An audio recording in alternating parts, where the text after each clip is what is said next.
There it was, folks, historic Westinghouse, the very first presidential election 96 years ago. Harding Cox to be broadcasted on the radio. And tomorrow night, vote, decision 2016. We will have it for you with our local news team and our award-winning KDKA news department, and of course, CBS Radio. But my vote for the #1 medical show on the radio anywhere for decades, and your host, Dr. Gerald Pfeiffer, Dr. Hillman, Dr. Chen.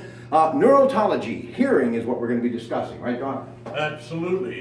Hearing disorders and what can be done, and make a diagnosis and talk about the treatment. These guys are special. They really are. So much respect for them. They're in a very, very small niche of subspecialties, but we're going to be talking about that tonight on Medical Frontiers. All right, let's talk cochlear implant. How far have we come with that, Dr. Hillman? A long ways.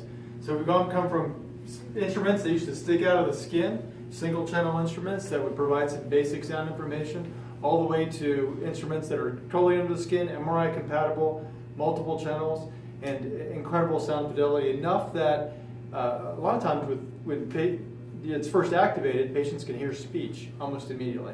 Okay. Now that's not universal, but much better. Dr. Chen, talk about the people that can actually qualify for a cochlear implant. Who are they? So, in the past when the device first came out, it was for people who couldn't hear anything. They were stone deaf. And as the device has improved over the years, we're implanting people with more and more residual hearing. So these are actually people who can actually hear with a hearing aid to some extent.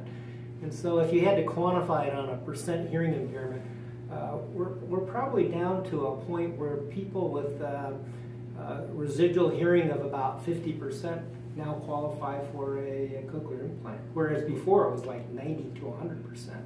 All coming up tonight on the Allegheny Health Network program, Medical Frontiers, the great doctors who continue to give that blessing, that gift of hearing, the Allegheny Health Network, along with the good folks at Highmark. Dr. Gerald Pfeiffer, Medical Frontiers, next on News Radio 1020 KDKA. Good evening.